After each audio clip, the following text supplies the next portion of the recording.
Muy buenas tardes a todos. La presentación de este libro esta tarde me da a mí la ocasión de expresar públicamente, aunque estemos en familia, una gratitud de décadas, de una historia de misericordia del Señor inmensa, de muchas décadas. Don Alfonso Simón, el autor del libro que se va a presentar, entró en el seminario ya por el año 64, donde yo llevaba desde el año 59, pero entró en el curso en el que estaba yo y hemos sido compañeros de curso durante toda nuestra formación sacerdotal, primero en la secundaria, después en filosofía y después en teología, juntos con muchos otros amigos, en un ambiente, gracias a Dios, extraordinariamente sano y oxigenado. Pues aprendimos juntos desde jugar a baloncesto sin balón, que tiene muchísimo mérito, pero suplía la imaginación de los circuitos que tenía que hacer el balón para descargar la energía que teníamos que descargar la víspera de un examen, a las 11 de la noche en los patios del seminario, hasta disfrutar leyendo un libro tan indisfrutable como Espíritu en el mundo de Karl Rahner, o disfrutar discutiendo hasta altas horas de la madrugada en la habitación de cualquiera de los seminaristas el sobrenatural de Delibac y sus implicaciones para la vida de un sacerdote o para la vida de la Iglesia en este mundo. Aprendíamos también a ver cine y a hacer teatro. En el Seminario de Madrid, una de las cosas que yo agradeceré siempre y que nunca he tenido ocasión de expresarlo con tanta gratitud, ¿no?, como ahora, fue que tuvimos, desde que entramos en el Seminario Mayor, cursos de cine, que por cierto nuestros profesores eran Pascual Cebollada, crítico de cine de ABC, y el padre José María Stelling, fundador del festival que al principio era de Fe y Valores Humanos de Valladolid. Tuvimos unos excelentes profesores de cine a los cuales todavía ayer recordábamos que les tenemos tanto que agradecer, porque nos enseñaron realmente, nos hicieron aprender que el cine es un lenguaje de comunicación esencial en el mundo contemporáneo y un lenguaje educativo del que uno no puede prescindir. Yo he sabido muchos años después, ya siendo obispo, que el cine ha sido probablemente el vehículo más importante de la filosofía popular en Occidente a lo largo de todo el siglo XX, y tanto en el este de Europa como en el mundo norteamericano o en el mundo de la Europa occidental, ¿no? Pero hacíamos también teatro y todos los años teníamos que preparar los seminaristas alguna obra de teatro, y preparábamos obras como La Alondra de Anouilh o Madre Coraje de Bertolt Brecht o Esperando a Godot de Ionesco, que las estrenábamos en Madrid y las grababa La 2, en el tiempo en que La 2 tenía su sede en el Paseo de La Habana y todavía era todo en blanco y negro y no existían más que la 1 y la 2. Pero todos los años venía La 2 a grabar aquellas obras de teatro. Quiero decir que nos educamos en un ambiente donde el amor a Jesucristo y el amor a la Iglesia no estaban desvinculados, por decirlo con una frase yo creo que de origen agustiniano, de nada de lo que es humano. Y además se mantenía en secreto la obra de teatro que estábamos preparando los filósofos, que estábamos preparando los teólogos. Y igualmente tuvimos algún profesor común que nos enseñó a amar el Nuevo Testamento, la Escritura, con un amor apasionado al que él soñaba que muchos de nosotros nos hubiéramos dedicado, y algunos nos hemos dedicado algunos años de nuestra vida. Otros no, porque el Señor pues ha ido teniendo distintos designios para algunos de nosotros, pero todos empezamos estudiando el Nuevo Testamento con la misma pasión que ese profesor, Mariano Herranz Marco, nos transmitió a todos nosotros.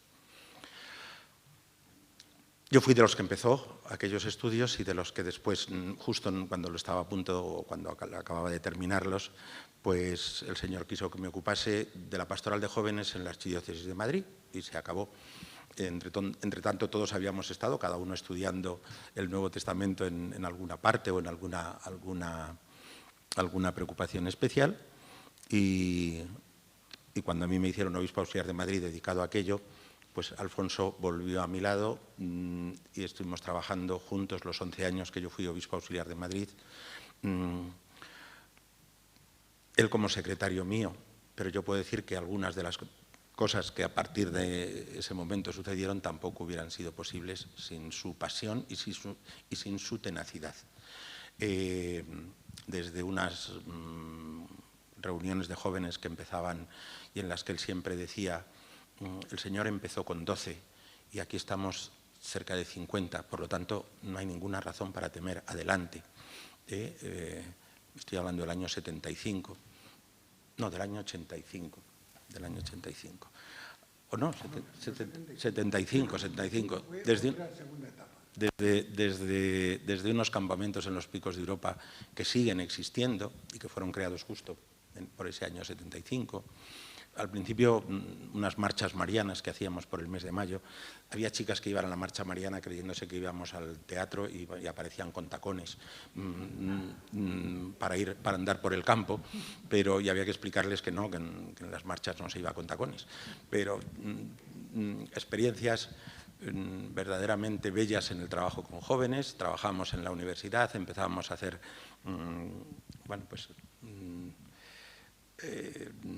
reuniones de jóvenes universitarios que luego se convirtieron algunas en asociaciones de jóvenes en la Universidad Complutense y en la Politécnica. Y ya está, en los años míos de obispo auxiliar trabajamos codo con codo. Nació en nuestro despacho Alfa y Omega, que todos probablemente conocéis, y estuvo casi un año siendo hecho en un despacho de un obispo auxiliar, con la pasión de Alfonso, unas peregrinaciones a Guadalupe que al menos en la diócesis de Córdoba siguen existiendo y que todavía el año pasado y este año han llevado al santuario de la Virgen de Guadalupe 20 autobuses de jóvenes. Y todo eso, pues, para mí es una historia de gracia a la cual ha estado siempre vinculado a Alfonso. Y para mí, por lo tanto, es un privilegio hoy expresar la gratitud por la compañía que el Señor ha hecho, no solo a nosotros dos, sino a todo un grupo de sacerdotes, varios de los cuales hoy son obispos y tienen más o menos mi edad. Pienso en el obispo de Segovia, pienso en el arzobispo de Toledo, pienso en el obispo de Cádiz, y luego otras realidades que han nacido también al mismo tiempo. Y en el año 85 el paso grande es que muchos de nuestros jóvenes se vincularon a un movimiento que estaba en esos momentos empezando en Madrid y en España, que era el Movimiento de Comunión y Liberación. Y también ese movimiento pues no para, no ha cesado hasta hoy, gracias a Dios y por la gracia de Dios, pues de dar unos frutos muy grandes en la Iglesia. Frutos también de vocaciones contemplativas, vocaciones al sacerdocio, los sacerdotes que hay en Madrid vinculados o a aquellos grupos de jóvenes o al movimiento, son cerca de 100.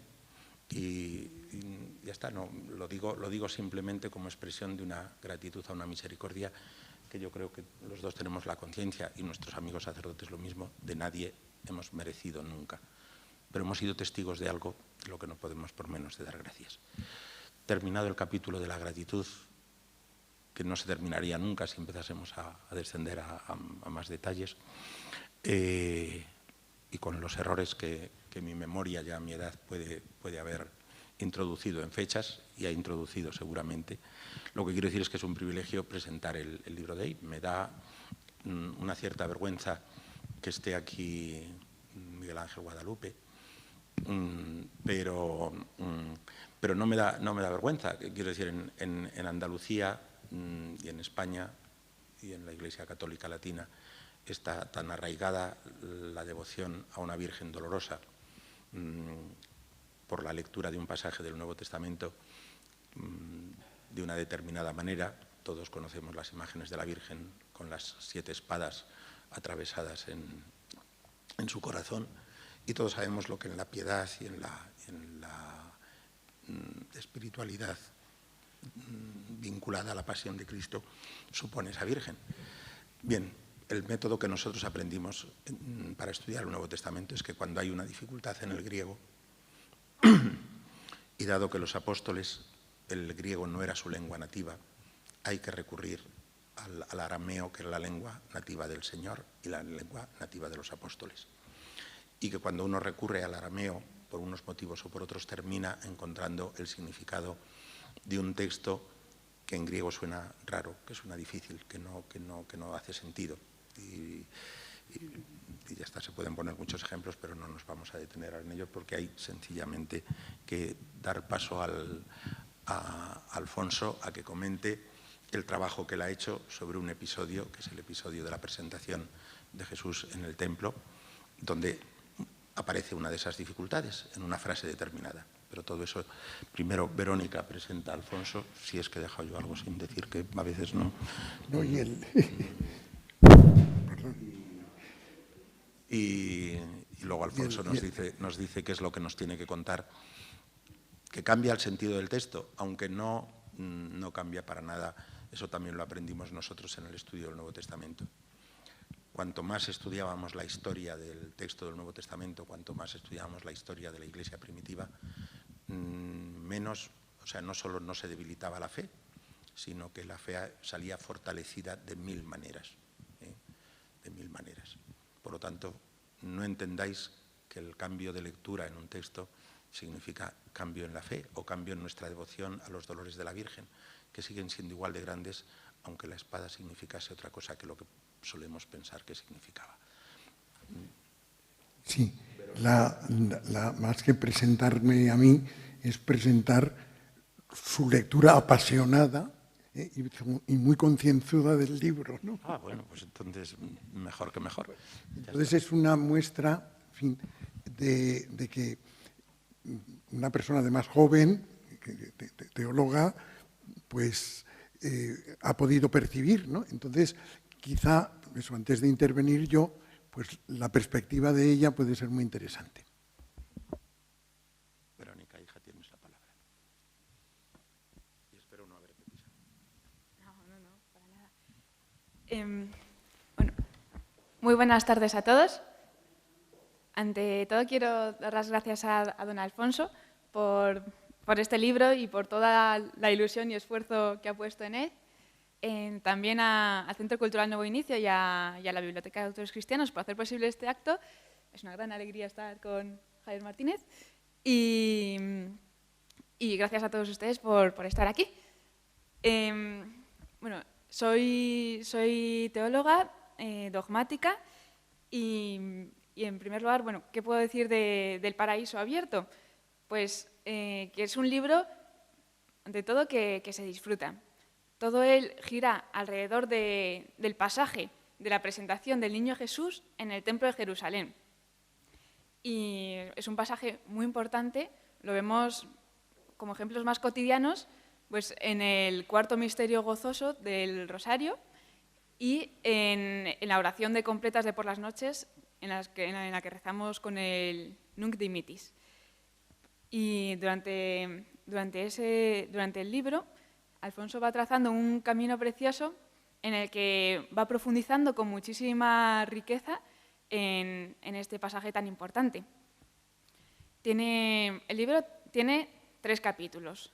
El primer capítulo está dedicado al cántico de Simeón, que dice: «Ahora, Señor, según tu promesa, puedes dejar a tu siervo irse en paz, porque mis ojos han visto a tu Salvador, a quien has presentado ante todos los pueblos, luz para alumbrar a las naciones y gloria de tu pueblo Israel». Es un capítulo realmente precioso, que merece mucho la pena leerlo, y nos sitúa ya en un contexto de gozo por el cumplimiento de las promesas del Señor. Luego, los otros 2 capítulos, el segundo y el tercero, giran más bien en torno a la misteriosa profecía de la espada. Bien. Simeón los bendijo y dijo a María, su madre: «Este ha sido puesto para que muchos en Israel caigan y se levanten, y será como un signo de contradicción. Y a ti misma una espada te traspasará el alma, para que se pongan de manifiesto los pensamientos de muchos corazones. Este es un texto muy llamativo y muy enigmático que siempre ha presentado una dificultad. De hecho, San Paulino de Nola ya le preguntaba a San Agustín qué tenía que ver que una espada traspasase a María con que se desvelasen los pensamientos de muchos corazones. Y Alfonso miró más de 300 ediciones de la Biblia y cayó en la cuenta de que la mayor parte de ellas, al no poder comprender esta frase, pues la situaban entre paréntesis. Y ha sido muy estudiada desde los comienzos del cristianismo, ya desde, pues, entre los siglos III y V, se dieron en tres líneas, principalmente unas tres líneas de interpretación. Orígenes, es un teólogo muy interesante, siglo III, pues tuvo la interpretación de que la espada simbolizaba las dudas o las luchas interiores que tendría María. Luego, otros como San Basilio o San Ambrosio se acordaron del simbolismo de la palabra de Dios como espada. Pensaron, bueno, pues será que la espada significa la palabra de Dios, ya como momento del juicio divino o como una iluminación profética. Y, por último, a quien estaba San Paulino de Nola preguntando qué tenía que ver la espada, San Agustín, que es importantísimo en la historia de la Iglesia, pues relacionó la espada con el dolor de María. De ahí la imagen tan arraigada en nuestra devoción de la Virgen Dolorosa, de la Mater Dolorosa. De hecho, la influencia de San Agustín ha sido tan importante que a partir de él todos han seguido más o menos la misma línea de asociar la espada con el dolor de María en la Pasión.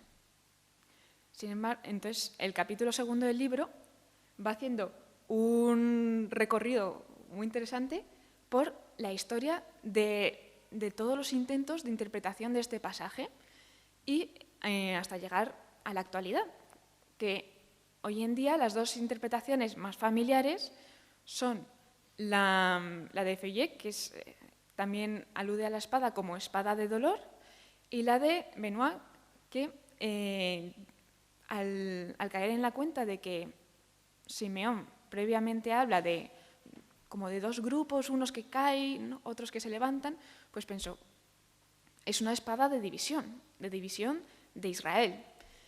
Y, sin embargo, estos mismos autores eran conscientes de las dificultades de estas interpretaciones y acaban siendo como callejones sin salida. Son unos simbolismos que no se justifican bien desde muchos puntos de vista. Por ejemplo, Alfonso va presentando algunos.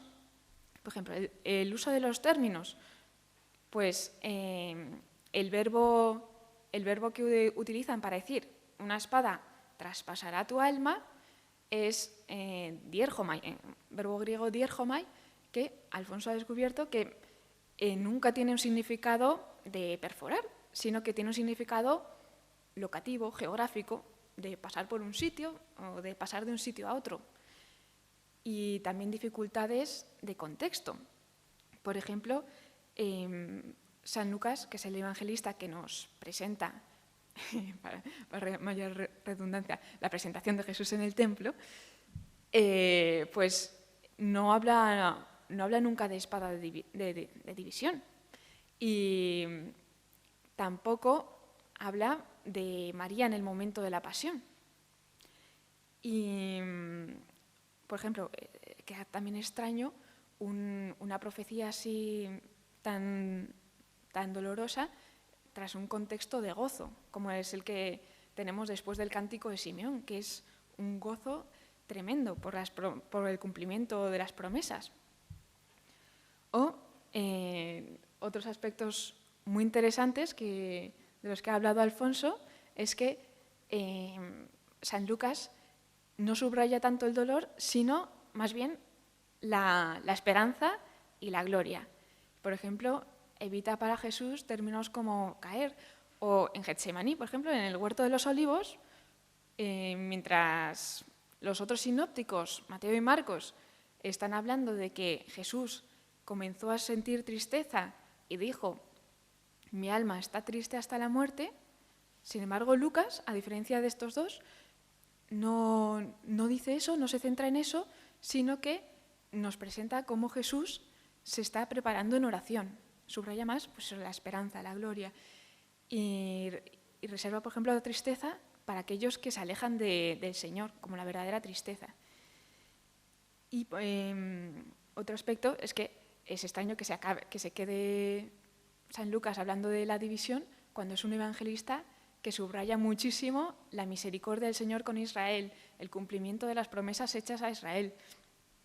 Pues todas estas cosas y muchas más, que son muy interesantes, porque aparte de hablar de la espada, pues va haciendo un camino en el que uno va conociendo mucho más a San Lucas, va conociendo mucho más el Nuevo Testamento, va conociendo pues también aspectos de la revelación desde el Antiguo Testamento que son muy bonitos y que ayudan a rezar. Y el tercer capítulo, que parece que todo está cerrado, pues por fin llega el tercer capítulo. En el tercer capítulo, Alfonso ofrece la retraducción, con el método del que nos ha hablado don Javier. Entonces, en esta retraducción, pues la frase que diría el Evangelio no es una espada te traspasará el alma, sino tú apartarás la espada. Podrá uno decir, ¿y a qué espada se está refiriendo? Pues hay un padre y doctor de la Iglesia del siglo IV, San Efrén el Sirio, que hizo otra interpretación. Y en esta interpretación se basaba en que la versión del Evangelio en siriaco que él manejaba en el siglo IV, pues era María el sujeto de la famosa frase de la espada. Y entonces San Efrén dijo, pues la espada que aparta a María, la mujer creyente por antonomasia, es la espada con la que en el Génesis estaba impidiendo el retorno al paraíso. Y esta espada, dice San Efrén, es la espada de la apostasía, de la negación de la fe. Entonces María es la mujer que aparta esa negación de la fe y nos abre las puertas del paraíso. Pues, y este es el libro, y desde mi punto de vista, las aportaciones que más me han llamado la atención son, en primer lugar, bueno, ya ha hablado de ello don Javier, pues el método ha sido la vez que mejor he podido comprender este método y lo que puede aportar, que no es un capricho de eruditos, sino que con la ayuda de herramientas típicas de los exegetas, ¿no? Pues con un conocimiento del uso de cada término en la Biblia, ¿no? Desde el Antiguo Testamento, con un conocimiento, una profundización, en este caso en el evangelista San Lucas, eso es precioso, y con un conocimiento realmente sorprendente, amplísimo, de la gramática del griego y del hebreo, pues de una forma muy bien fundada y con ejemplos muy claros, por lo que, aunque uno no conozca el griego, el hebreo o el siríaco, pues se puede seguir bien el hilo del libro, va buscando aclarar un texto de la revelación y sin buscar originalidades, sino permaneciendo dentro de la fe de la Iglesia, intentar comprender pasajes que parecían cerrados y que son muy importantes para la fe. El segundo aspecto que me ha llamado la atención es el de la salvación. Esto especialmente en el primer capítulo, en el capítulo del Cántico de Simeón, pues Alfonso se da cuenta de que Simeón está identificando la salvación, que muchas veces hablamos de la salvación, Y a veces uno se pregunta, ¿pero qué es realmente la salvación? Pues en este capítulo habla de cómo identifica la salvación, con el que porta la salvación, con Cristo, con el Mesías prometido, que será una bandera discutida. Entonces, quienes le rechacen caen, porque ponen su confianza, ponen su vida en aquello que no tiene consistencia.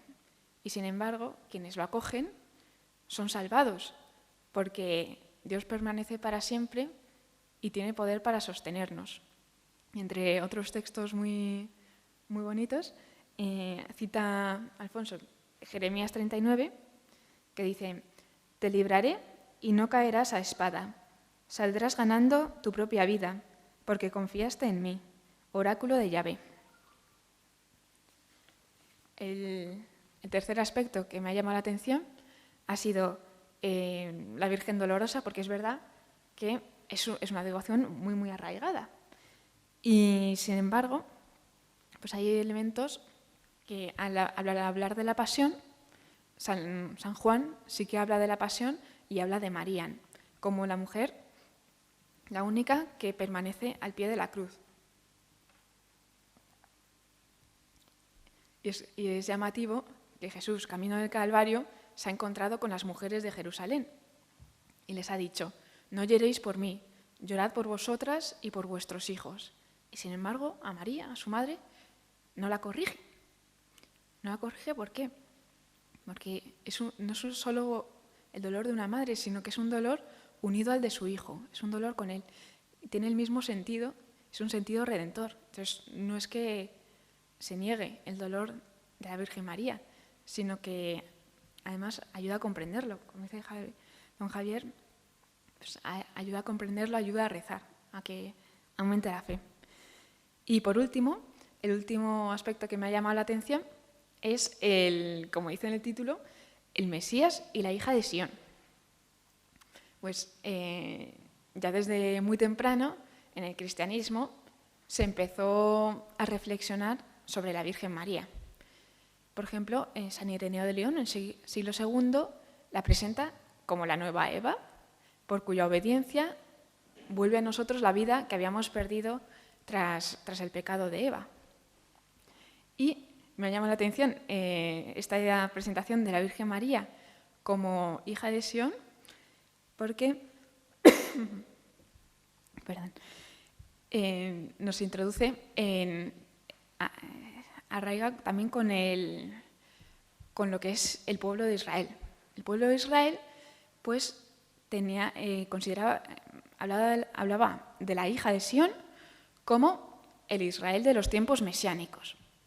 El pueblo de Israel esperaba al Mesías, pero claro, esperaban que el Mesías surgiese del pueblo, pero un pueblo no puede dar a luz, es una mujer la que da a luz, es María. Y aquí entramos en un aspecto que es la personalidad corporativa. ¿Qué es la personalidad corporativa? No es solo algo de empresas, sino que el pueblo de Israel era ya consciente de que una persona concreta, histórica, puede representar al pueblo, puede llevar en sí a todo el pueblo, el destino del pueblo. Y esta persona concreta, a través de la cual se cumplen las promesas, es la Virgen María. Entonces, este aspecto es muy interesante, pues, para la Mariología, porque muestra que el Señor es fiel y es misericordioso. La Iglesia no viene como una sustitución del pueblo de Israel, como algo completamente nuevo, sino que hay una continuidad entre el pueblo de Israel, entre Cristo, el Mesías, entre María y entre la Iglesia. Y es interesante incluso desde el punto de vista de la eclesiología sobre la Iglesia, porque me ha llamado la atención, me ha gustado mucho que se establece una relación en el Evangelio de San Lucas entre el momento de la Anunciación y el momento de Pentecostés. Dos momentos absolutamente claves. Y es que la expresión para hablar de la acción del Espíritu Santo en estos dos momentos es la misma. Se dice: la fuerza del Espíritu Santo vino en la Anunciación sobre la Virgen María y en ese momento el Hijo de Dios, Jesús, se hizo hombre y la misma expresión, el Espíritu Santo vino sobre los discípulos, sobre María, dando origen a la Iglesia, que es el cuerpo de Cristo, la esposa de Cristo, por quien el Señor se sigue haciendo presente en la historia. Y pues este libro en su conjunto, la verdad es que me ha parecido, como el propio pasaje, me ha parecido muy luminoso y también se puede rezar, se puede contemplar y está lleno del gozo por el cumplimiento de las promesas de Dios, por la fidelidad y por la misericordia del Señor.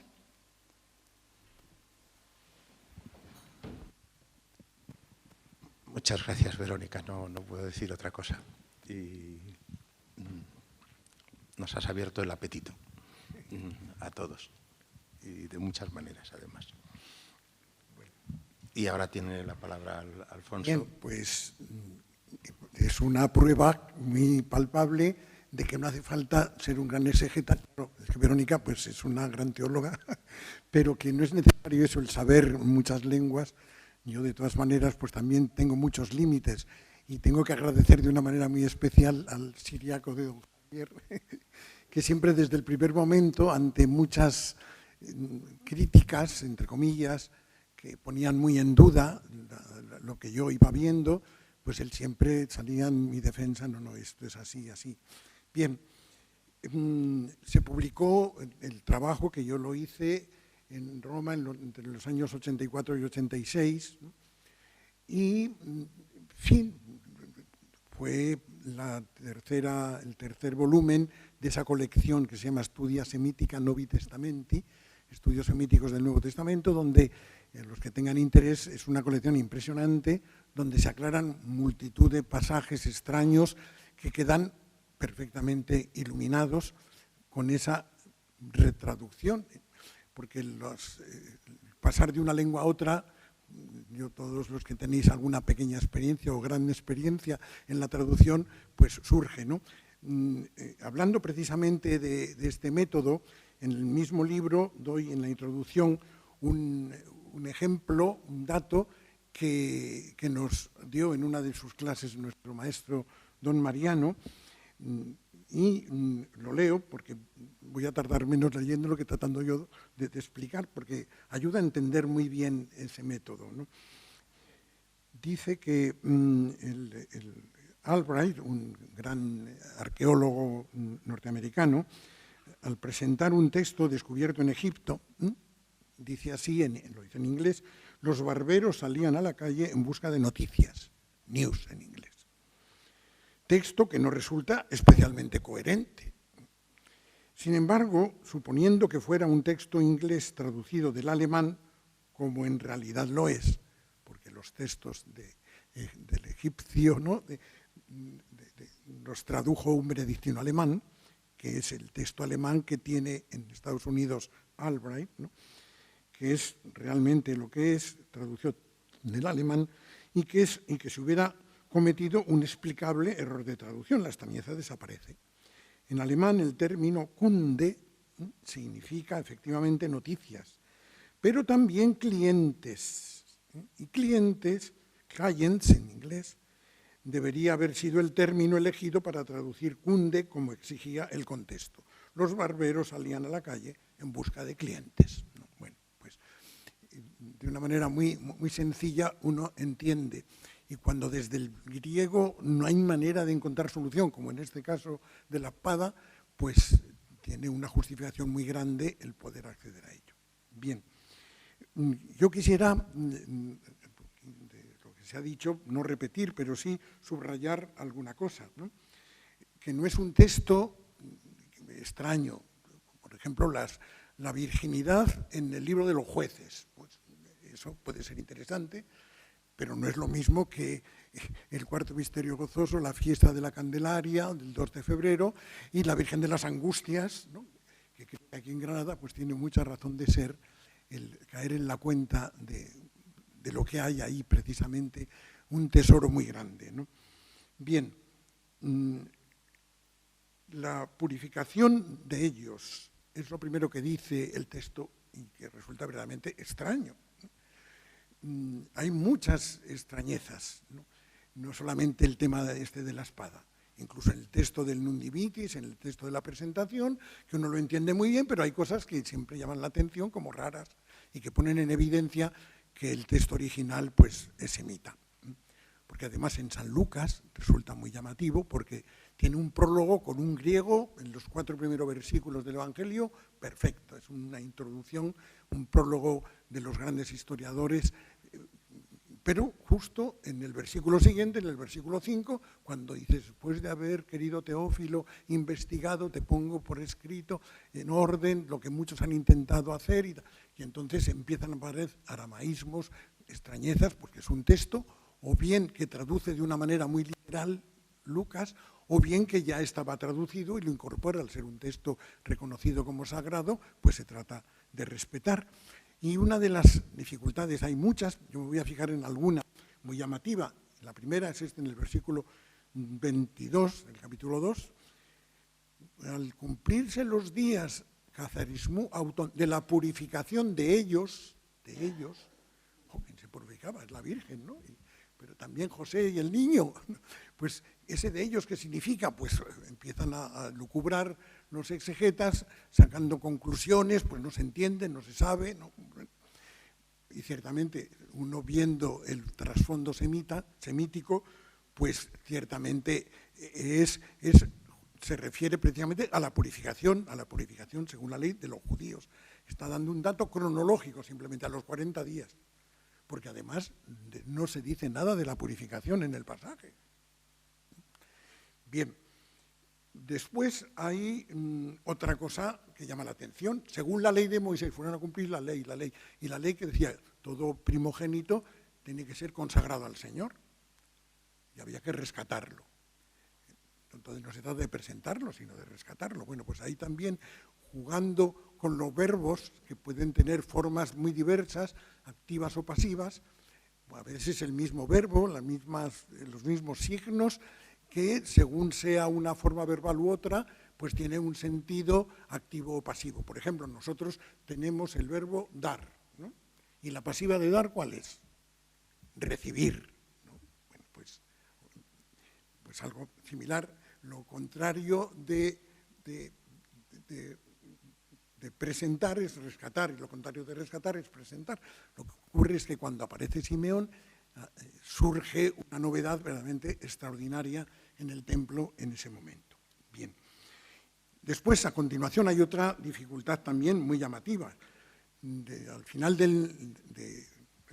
cuando va a decir el Nundimiti Simeón, dice que bendijo a Dios, y dijo, ahora, Señor, puedes... Y se dirige a Dios.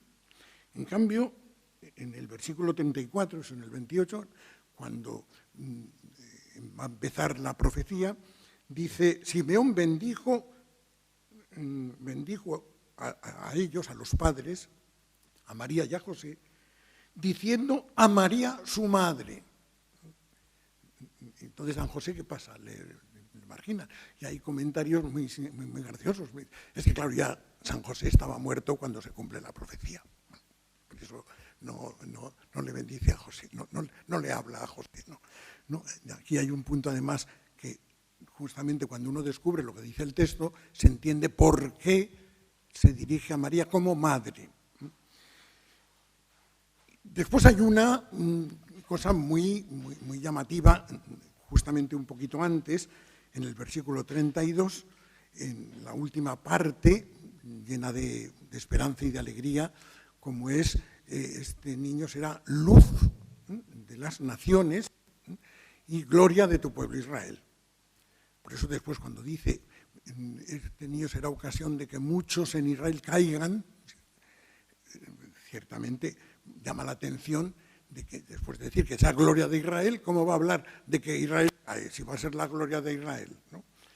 Bien, pues la extrañeza es cuando dice el texto último del Nundimitis, Luz, en realidad dice revelación de los gentiles, apocalipsis ethnon, los que sepáis un poquito de griego.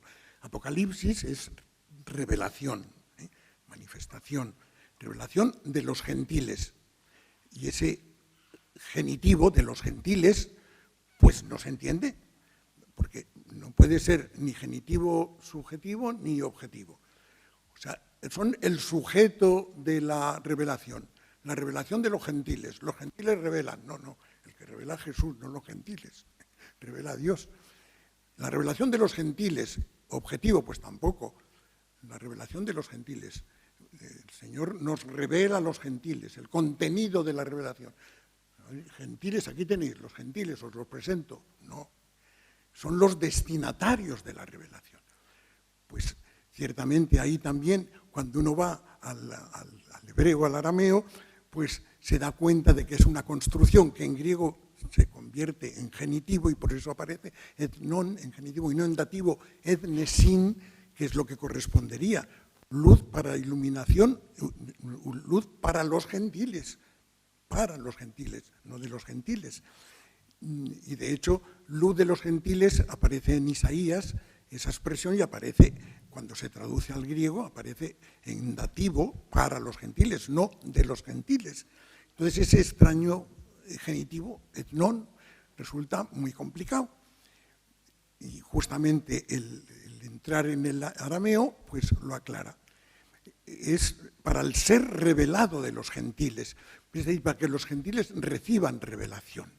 Bien, y ya pasamos al plato fuerte, que es la famosa profecía de la espada, donde aparecen tres dificultades mayores, ¿no? Hay muchas, pero las tres son, en primer lugar, está la dificultad de este niño está puesto para caída y levantamiento. Caída y levantamiento. ¿Qué pasa? Que unos caen y se levantan esos mismos o son otros que estaban caídos y se levantan. Con un añadido. Y es que ese para caída, ptosin, es una palabra única en todo el Nuevo Testamento. Es la única vez que aparece caída. Jesús no cae en Getsemaní, como nos recordaba Verónica hace un momento. Dice que se puso de rodillas Jesús. No, Jesús no cae, no cae. Fijaos, incluso en un episodio que tiene también San Mateo, donde utiliza el verbo caer repetidamente, que es al final del Sermón de la Montaña, cuando dice que la casa construida sobre arena vendrán vendavales y caerá. La construida sobre roca se mantiene firme, ¿no? Pero la que está sobre arena cae y utiliza el verbo pipto, el verbo caer. Bueno, pues en el texto paralelo de San Lucas, que tiene esa misma imagen, evita el verbo caer. Dice que la casa construida sobre arena, no dice caerá, sino que grande será su ruina. Utiliza regma en griego, que es una palabra también única en todo el Nuevo Testamento. Se llama hapax, ¿no? Único. Hapas legomen, una palabra única, lo cual significa claramente que Lucas quiere evitar. Como evita también, si os fijáis, en el tercer anuncio de la pasión, dice que Jesús irá a Jerusalén para morir y al tercer día resucitaré. Dice, será condenado, aparece en Marcos y en Mateo. Pero en Lucas, ese tercer anuncio de la pasión, evita el verbo condenar. Jesús no es condenado, porque los condenados son los que rechazan a Jesús, los que caen. Este se ha puesto para caída. Esta significa la condenación, la caída. Y fijaos, es curioso, la única vez, hay dos veces, las dos veces que aparece el verbo caer en San Lucas son muy significativas. Una es en el capítulo 10, fijaos, cuando los 72 discípulos vuelven muy contentos porque hasta los demonios se les sometían. ¿Qué dice Jesús? Yo veía caer a Satanás como un rayo del cielo. Se cae Satanás, Jesús no. Como la tristeza. Triste está mi alma hasta la muerte. Eso no lo encontraréis en San Lucas. Comenzó a entristecerse y a angustiarse. Eso no lo encontraréis en San Lucas. En San Lucas aparece, en toda la obra de Lucas, aparece una sola vez la palabra tristeza. Lipe. Y es justamente en Getsemaní, curiosamente, en contraste con Jesús. Ahí donde Mateo y Marcos dicen que los apóstoles estaban dormidos, tenían los ojos cansados. ¿Qué dice Lucas? Estaban dormidos por la tristeza. Amigo, la tristeza es justamente porque están separados de Jesús. Están junto con Satanás, está la tristeza ligada a Satanás, que aparece en Getsemaní precisamente en el Evangelio de San Lucas, no en los otros evangelistas. En las tentaciones, si os fijáis, San Mateo termina el relato de las tentaciones de Jesús en el desierto, punto. En cambio, Lucas no pone punto, pone que el diablo se retiró hasta mejor ocasión. El teatro está diciendo que va a haber una escena en la que va a volver a salir. ¿Y cuándo sale? Pues en Getsemaní. Y es en San Lucas justamente donde leéis que los que vienen de representantes del Sanedrín están allí en el huerto de los olivos. ¿Qué dice Jesús? ¿Qué les dice? Esta es vuestra hora y la del poder de las tinieblas. Por tanto, es una cosa verdaderamente pues, muy llamativa, ¿no? Como ese caída y levantamiento, y aquí viene la otra palabra. Ciertamente lo de la caída significa la condenación y el levantamiento que pasa, porque además resulta llamativo que la palabra levantamiento que aparece en griego es anástasin. Anástasis es la palabra para la resurrección. Entonces fijaos que es el único texto donde se dice la palabra habitual para la resurrección que no se refiere claramente a la resurrección. De hecho, todas las traducciones dicen el levemán, el levantamiento. Los italianos lo respetan. En las versiones italianas, sobre todo la de la Conferencia Episcopal Italiana, dice para caduta e risurrezione, para caída y resurrección. Pero claro, ¿qué es la resurrección? Es el levantamiento, resulta muy extraño. Esa es la primera dificultad. Segunda dificultad. La segunda dificultad es ¿qué significa la espada? Hemos escuchado ya, no voy a repetir, lo ha explicado muy bien Verónica. Y después está la mayor dificultad de todas, cómo unir las dos partes del versículo 35, cómo unir la espada con los pensamientos. Imaginaos que yo digo, una piedra aplastará tus pies para que resuene el canto de los ruiseñores. ¿Qué tiene que ver? Que a ti que te gusta el arroz con leche, por debajo de la puerta te echo un ladrillo. Y eso es lo que le pregunta, como nos han recordado, San Paulino de Nola a San Agustín, y se conserva. Entonces, claro, San Agustín trata de salir del paso y habla de espada, pues significará pues, el dolor de la Virgen por la pasión de su hijo, ya la dolorosa para siempre. Y es curiosísimo cómo San Efrén, que es en el siglo IV, es anterior.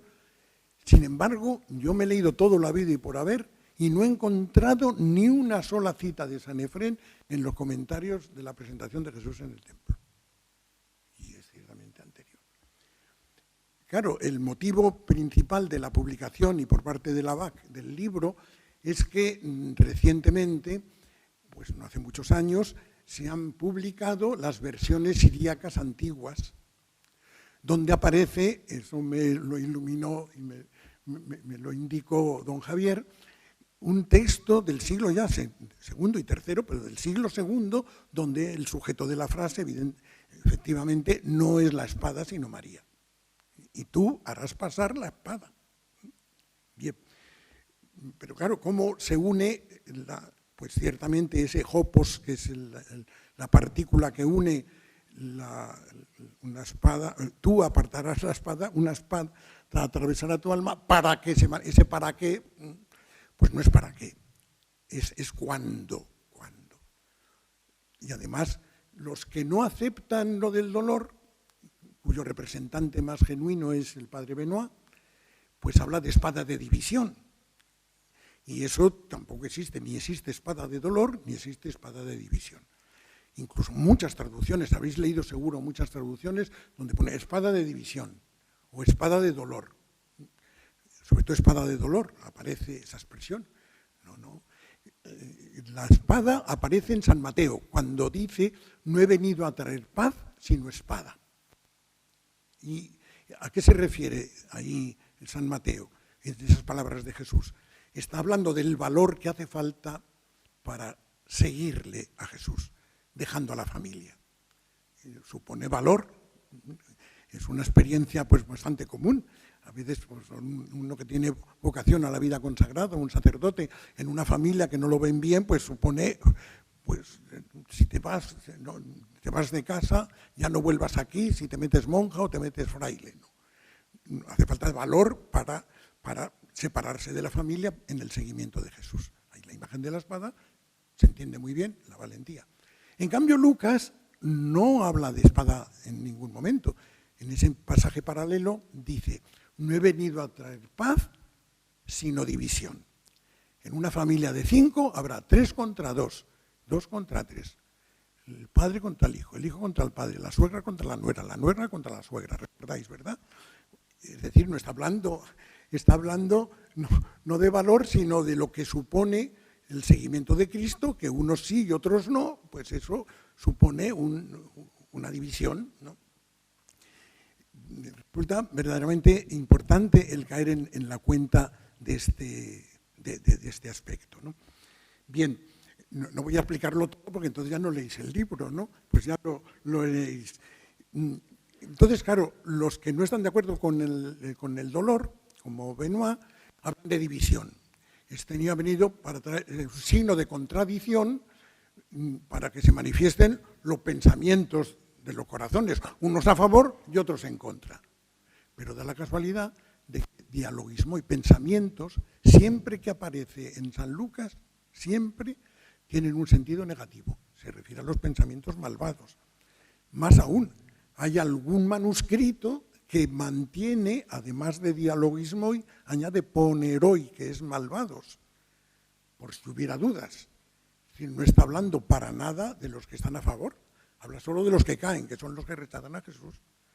Por tanto, los que no aceptan el dolor se encuentran con dificultades, y claro, los de el dolor les dicen: es imposible lo que decís vosotros, y tienen razón. Y los de la división dicen a los del dolor: y es imposible lo que decís vosotros, y tienen razón. Incluso ha llevado a entender mal la palabra contradicción. En realidad no dice contradicha, será bandera, será un signo, semeion antilegómeno, será una bandera, un estandarte rechazado. Está hablando de los que rechazan a Jesús, no de los que lo aceptan.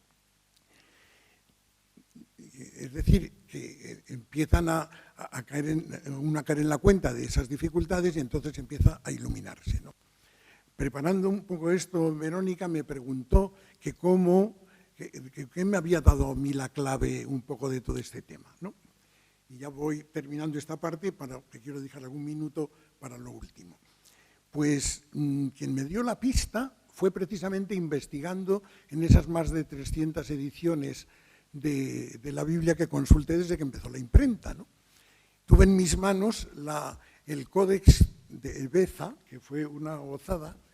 Don Javier, pues que tenía pues mucha mano en la Biblioteca Vaticana, allí pues estando en Roma solamente te dejaban coger 3 libros y tenías que ir otro día para otros 3. Yo quería consultar un montón de ellos para ver cómo se trataba el texto, cómo se editaba. Y entonces me dejaron estar en el despacho del director de la biblioteca y me trajeron los 27 libros, ¿no? Y allí estuve viendo uno por uno y es que todos el tema, la inmensa mayoría era entre paréntesis. Y la primera vez que descubro el entre paréntesis en el texto, en el códice del siglo IV que edita Beza en París, y tiene 3 columnas, está en 3 columnas. En la primera en el griego, en la segunda el latín, es un manuscrito, es un códice greco-latino. Y hay una tercera columna que es la traducción personal que hace Beza, donde ese dieleusetai, en futuro, y a ti atravesará una espada, ¿no? Pues ese traicit, bueno, ahí tiene, y ahí aparece ya entre paréntesis, en las 3 columnas está la frase de la espada entre paréntesis.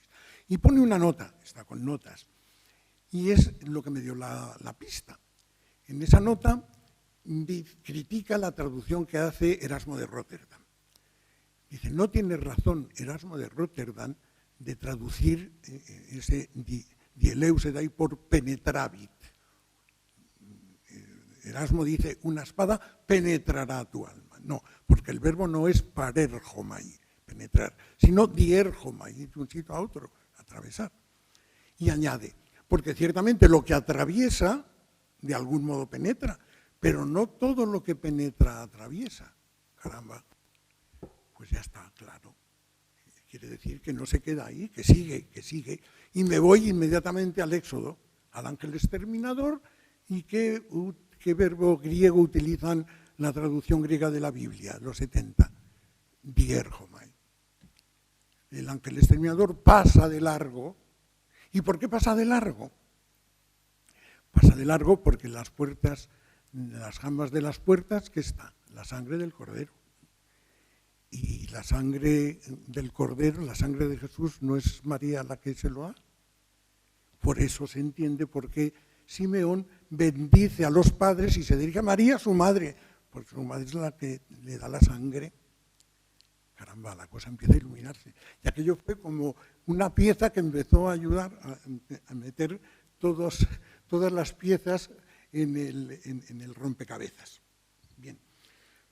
Ya en los últimos minutos los voy a dedicar a algo que me dejó muy sorprendido el subdirector de la BAC, que estuvo en la presentación del libro en Madrid, y fue de la verdad que un trabajo, él es exegeta, y la verdad que se quedó, dio las gracias a los directores anteriores de la BAC. Él dice que coge la cosecha que hicieron ellos, valorando el libro, ¿no? Bien, pues, habla de esta propuesta, y entonces él habla de las aportaciones, que son 3 aportaciones en el ámbito filológico, en el ámbito exegético y en el ámbito teológico, ¿no? Pero antes de estas 3 indicaciones, quisiera decir una cosa, porque hubo alguien en el público entonces en esa presentación que hizo una pregunta y me dio pie para aclarar una cosa, y es que no se trata de una nueva interpretación. Ahora hay aquí un sabio Salomón que dice que ahora esto es así.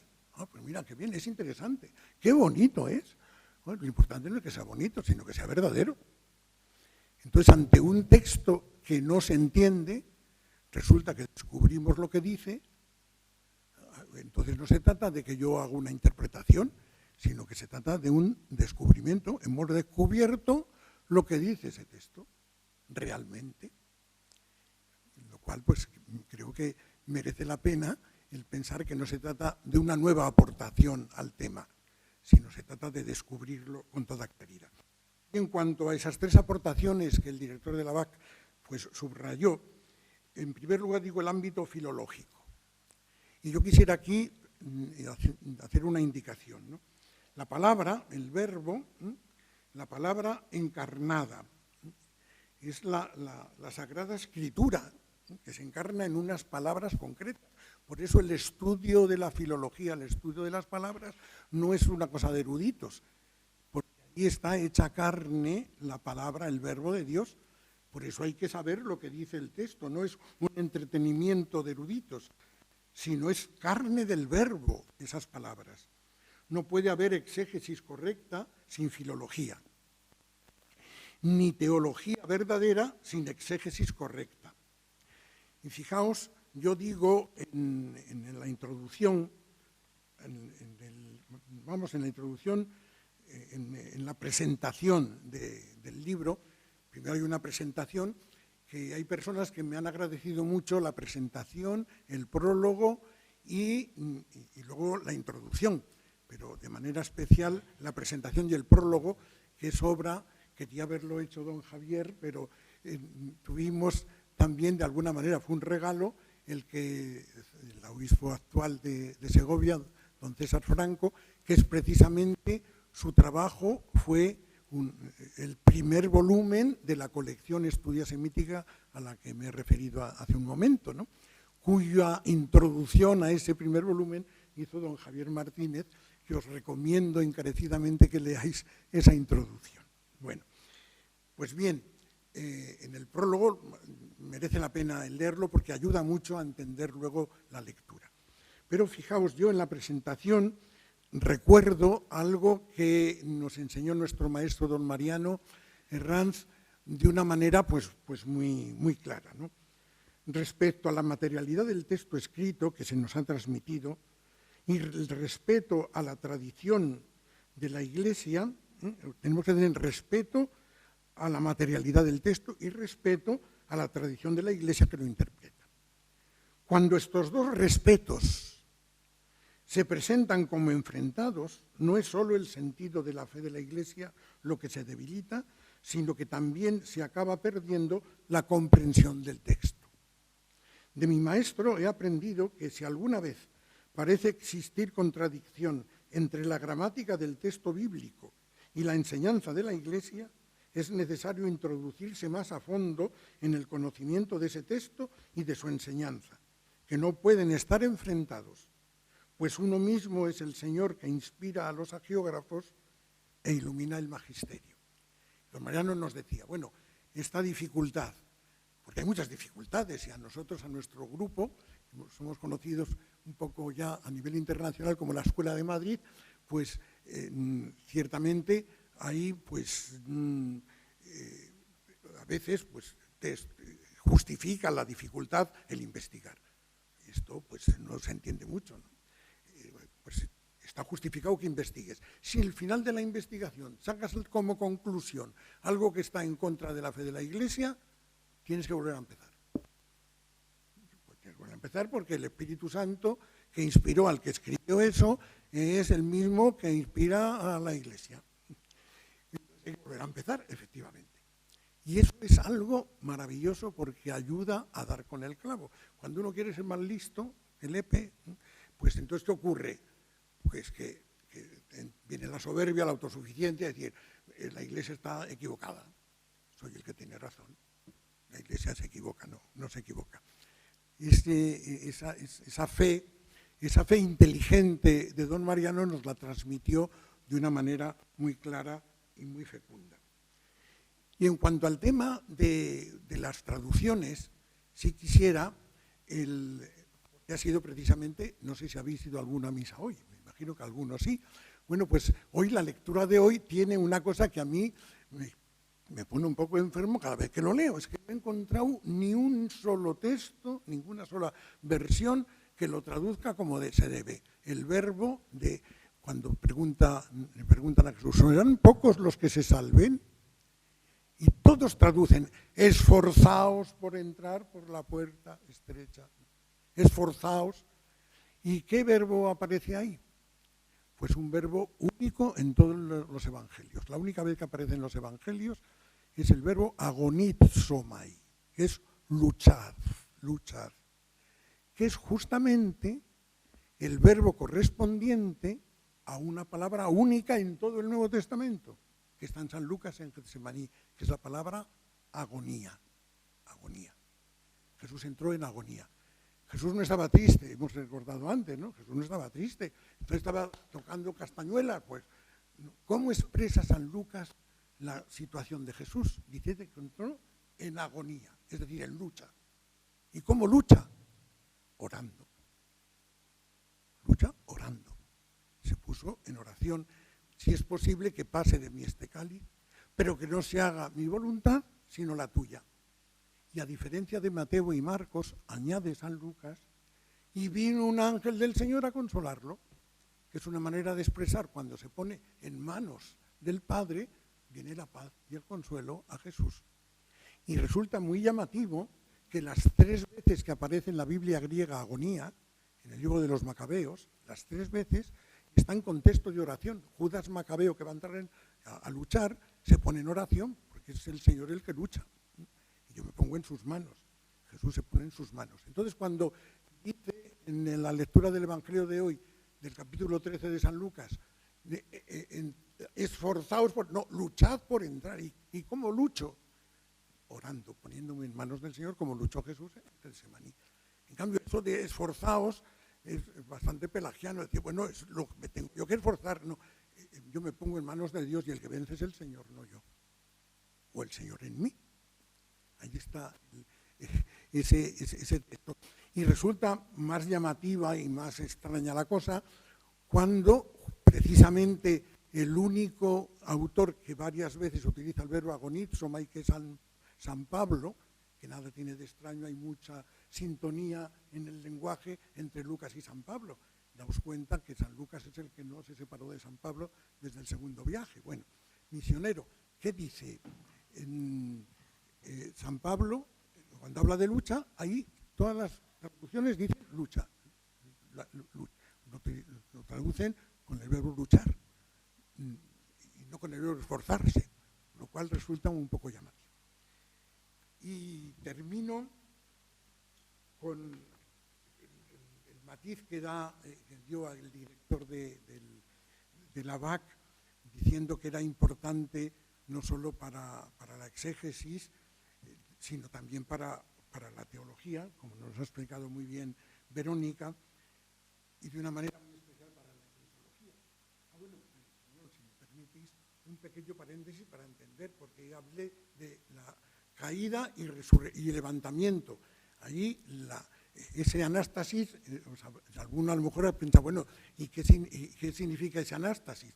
El anástasis, ¿qué hay detrás en arameo, en hebreo? La raíz cum, que es levantarse.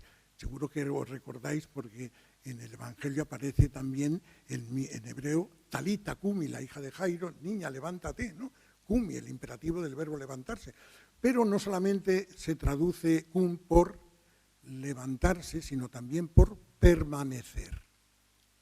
Este niño es ocasión de caída, justamente los que rechazan a Jesús, porque será signo rechazado, y mantenimiento.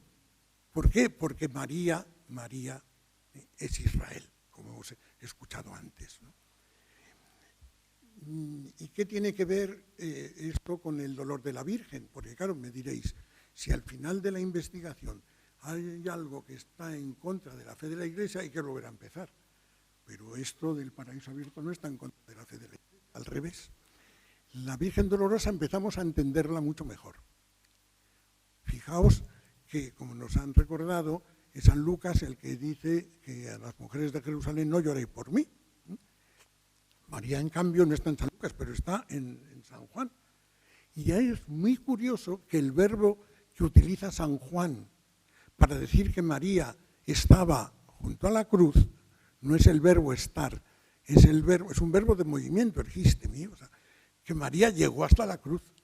Y es, curiosamente, el mismo verbo que utiliza San Lucas para decir, después de que muere Jesús en la cruz, dice que las mujeres que lloraban se habían quedado macrocen, a distancia.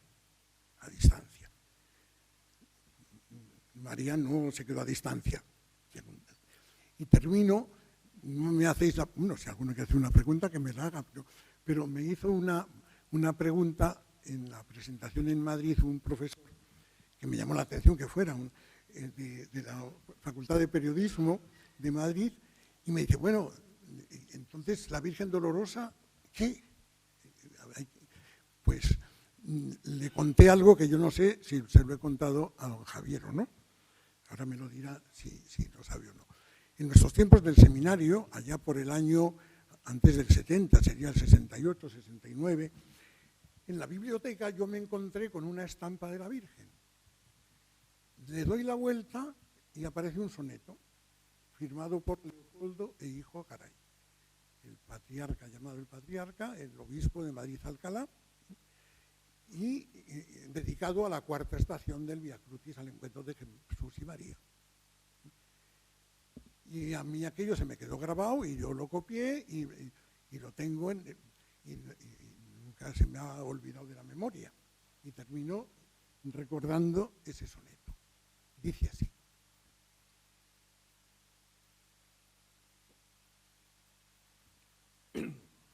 Flaquea de Jesús la reciedumbre. Suda sangre en el huerto y Dios le envía un ángel que lo aliente en su agonía hasta llegar del Gólgota a la cumbre.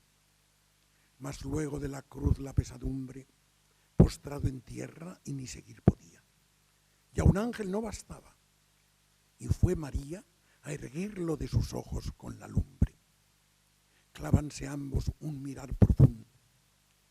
El de ella dice: el mundo aguarda, hijo, oh sacrificio en bienes tan fecundo. Y recobró vigor el moribundo. La miró con sus ojos y le dijo: sí, madre, llegaré, salvaré al mundo. Es una preciosidad, ¿verdad? Es una preciosidad. Bien. De esta manera, si alguien quiere preguntar, ¿no? Ya está. Gracias, Alfonso, por todo, por años de trabajo sobre 3 versículos del Evangelio, que por ser la palabra, una forma de la palabra encarnada de Jesús, merece la pena efectivamente consultar 300 traducciones para ver si hay alguna que ilumina más que otras y resolver cuando hay un problema filológico en el texto de griego del Nuevo Testamento, pues tratar de resolver ese problema filológico de la mejor manera posible. Y la mejor manera posible es la seriedad con el texto y la seriedad con la historia.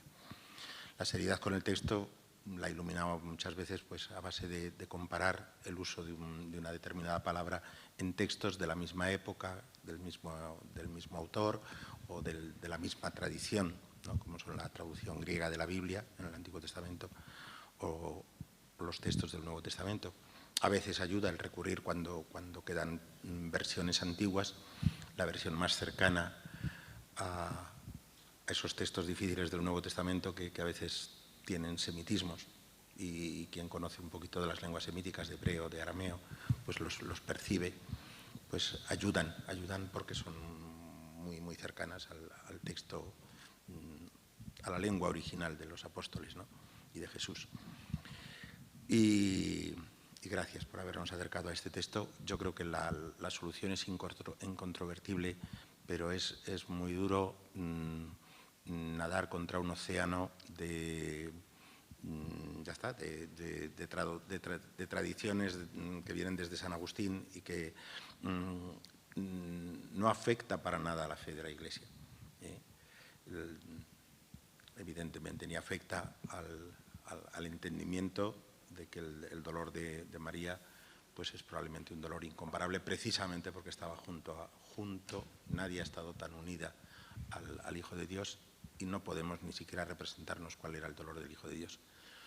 Pero eso no se apoya en este pasaje de la presentación de Jesús en el templo, cuya traducción yo creo que está, si leéis el libro, no voy a suplir de nuevo ni añadir más ejemplos ni más. Significa esto, y lo digo para personas que estén menos familiarizadas con...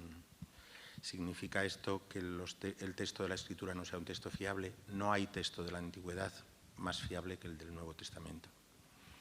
En la edición crítica del Nuevo Testamento, que lleva muchos años publicándose en München y que reúne todos los manuscritos que se conservan del Nuevo Testamento, todas las citas de los autores cristianos de los primeros siglos que citan pasajes del Nuevo Testamento y que a veces contiene un versículo y todo el resto referencias a manuscritos, pues pone de manifiesto que entre los textos de los Evangelios y los primeros manuscritos, el manuscrito más antiguo es un papiro del Evangelio de San Juan, encontrado en Egipto y situado hacia el año 120 después de Cristo. Si el Evangelio de San Juan se escribe, bueno, pues en cualquier década entre el año 60 y el año 90, y en el 130 estaba en el 120 estaba en Egipto, estamos hablando de una distancia de décadas, ni siquiera de un siglo. Para las obras de Homero hay 10 siglos entre la época de Homero y los primeros manuscritos que se conservan de las obras de Homero. Es decir, no hay texto más garantizado, más seriamente establecido. Hasta los errores, porque por ejemplo, cuando en la parábola de la oveja perdida, el Señor dice que el pastor que tiene 100 ovejas pierde una, no va detrás de la perdida y deja las 99 en el desierto, pues cualquiera de los monjes que copiaban aquello y habían sido pastores, que eran la mayoría, decían: ningún pastor hace eso. Y entonces decían, corregían, en lugar del desierto ponían en el aprisco, no deja las 99 en el aprisco y se va. Pues cuando alguien ha corregido porque hay una rareza, cualquier historiador serio dice: lo auténtico es la rareza, porque nadie hubiera corregido el aprisco en el desierto, pero sí que es muy normal que se corrija el desierto en el aprisco, ¿no? De eso os podría contar muchos casos. Quiero decir, no hay texto más asegurado, más fiel, más fielmente transmitido, hasta con los errores, ¿no? Hasta con los errores de los traductores, ¿no? Algún copista que no sabía griego y que escribía copiaba de un texto que estaba en 2 columnas, copiaba un trozo de una columna y otro trozo de otra, bueno, y ya está. Y imaginaos el resultado que quedaba. Bueno, pues eso está reflejado en las ediciones críticas del Nuevo Testamento, ¿no? Entonces yo creo que os quede garantía suficiente de que el texto es un texto que nunca ha sido, no hay ningún texto en la historia que haya sido tan cuidadosamente, que siga siendo tan cuidadosamente analizado. Y ahora mismo son archivos computerizados de todas las variantes. Se puede saber qué uso hacían los padres de la Iglesia de los 8 primeros siglos de un pasaje del Evangelio, de un versículo del Evangelio. Y encuentras la lista y lo buscas y lo tienes, ¿no? En segundo lugar, que no os sorprenda lo de que uno pueda cometer errores de traducción y que uno que habla una lengua pueda, a la hora de traducir, equivocarse. Y os voy a poner un ejemplo y con eso terminamos. Aunque me da pena el romper la belleza, te voy a pedir que vuelvas a terminar tú con el soneto. Pero un texto que todos conocéis es el pasaje de San Mateo 16:16, donde le dice Jesús a Pedro: tú eres Pedro, sobre esta piedra edificaré mi iglesia. Y la traducción española oficial en el siglo XXI: y el poder del infierno no la derrotará.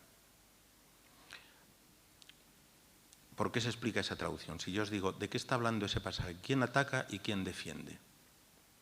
A que me decís la mayoría que quien ataca es el enemigo y la Iglesia está como en el Mont Saint-Michel tratando de sostenerse y de defenderse. Y si veis la portada de la opción benedictina, al menos en Estados Unidos, pues los encontráis con eso. Tenemos todos la imagen de que el demonio es el potente y el que ataca y la Iglesia tiene que defenderse. No, ese es el sentido del Evangelio. Entre otras cosas, y la traducción en Chapman me pone igual de nervioso, y otras me ponen igual de nervioso, que ha dicho Alfonso que le ponía. ¿Por qué? Porque está hablando como de dos poderes que luchan uno contra el otro, pero no dice quién ataca y quién se defiende. Bueno, si uno es fiel al texto, el texto habla, y lo recordaréis de traducciones más antiguas, de las puertas del infierno. Las puertas del infierno no prevalecerán, de acuerdo, pero las puertas no son un arma. Las puertas en una ciudad antigua era aquello que servía para protegerse. Por lo tanto, no es el infierno el que ataca, es Cristo y la Iglesia quienes atacan. Y es el infierno el que no va a resistir. Cambia mucho. Y sin embargo, como estamos tan acostumbrados en el mundo moderno a hablar de lo peligroso que es el mundo, del miedo al mundo y de cómo tal Iglesia tiene que defenderse de los peligros del mundo, etcétera, etcétera, eso es un tema moderno, no es un tema de la tradición cristiana. Pues lo leemos desde nuestra psicología y desde nuestra cultura. Pero lo que dice el Señor es que yo he visto a Satán caer del cielo como un rayo.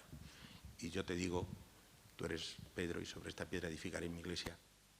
Y la ciudad de Satán no resistirá. Las puertas del infierno no resistirán, ¿no? ¿El envite de quién? De Cristo y de la Iglesia. Cambia por completo, pero verás, las puertas no son un arma. Si fuera un ariete, se puede hablar de que el infierno es el que ataca. El infierno tiene que defenderse. Aquí el que tiene que tener miedo es Satán, no los cristianos, no Jesucristo, no quienes con muchas fragilidades y con muchas pobrezas somos, sin mérito nuestro en ninguna parte, miembros de su cuerpo. El que tiene que tener miedo es el infierno. Y tiene que tenerlo, porque tiene muchos motivos para tenerlo, porque Cristo ya ha vencido al mal. El paraíso abierto hace referencia a otro texto de Sanefre, que no has querido citar, no sé si por pudor o por prudencia. Y es que en la Biblia de lengua siríaca la palabra que atraviesa el costado de Cristo en la cruz no es una palabra que significa lanza y a la vez espada, probablemente un machete de esos largos que se usan en África y en el Medio Oriente. Y esa es la misma palabra que se usa para el ángel que protege el paraíso. Entonces, una espada, dice San Efrem varias veces, protegía el paraíso, y una espada nos ha abierto el paraíso al abrir tu costado. Y ese es el contexto en el que se sitúa la espada de la Virgen. El paraíso ha sido abierto por la Virgen, que nos ha entregado a Cristo, que nos ha abierto de nuevo, ha apartado la espada y nos ha quitado y nos ha abierto de nuevo el paraíso. Yo no sé si se ha fijado, don Javier, en algo que yo, cuando estaba ya en la imprenta el libro, hubo la posibilidad de incluirlo al final en la página 290. ¿Alguien? Ah, ¿te acuerdas? Bueno, es que es muy, muy bonito, de San Andrés de Creta, justamente en la fiesta. Un autor que depende muchísimo de la tradición siriaca. Y entonces resulta que en el breviario, en la fiesta del 14 de septiembre, justo el día antes de la Virgen de los Dolores, aparece la fiesta y aparece una lectura de la oración de San Andrés, del obispo de Creta. Y a mí me gustaba, pero voy a verla entera.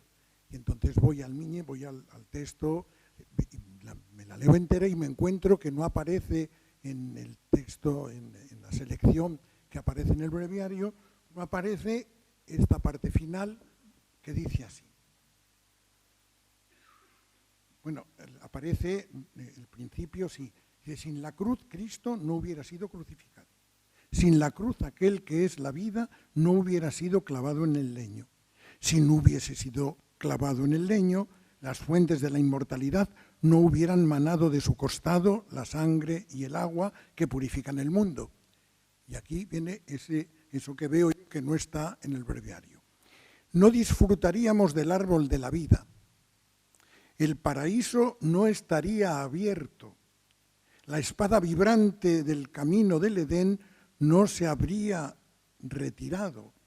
El ladrón no habitaría en el paraíso.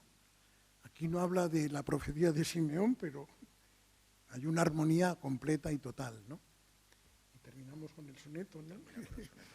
Que podéis ponerlo como el himno de la Virgen de las Angustias, patrona de Granada, ¿no?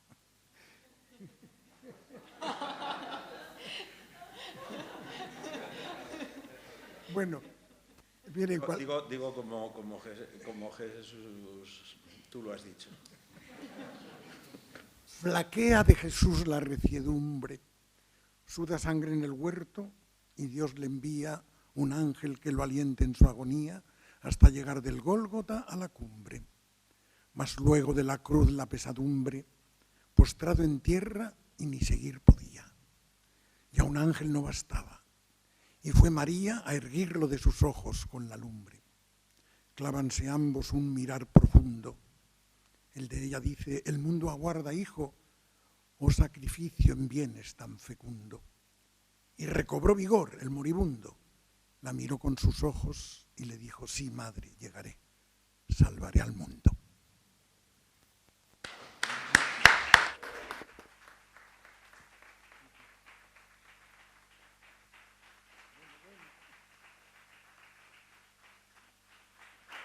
Eso a la Virgen, un aplauso.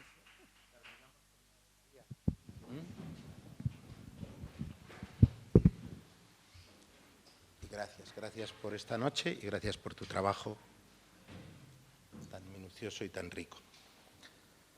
Dios te salve, María, todos juntos.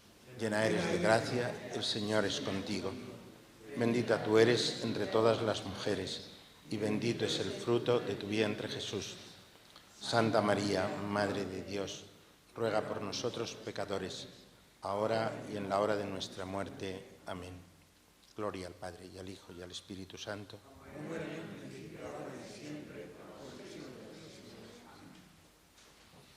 Buenas noches a todos, gracias, que el Señor os bendiga.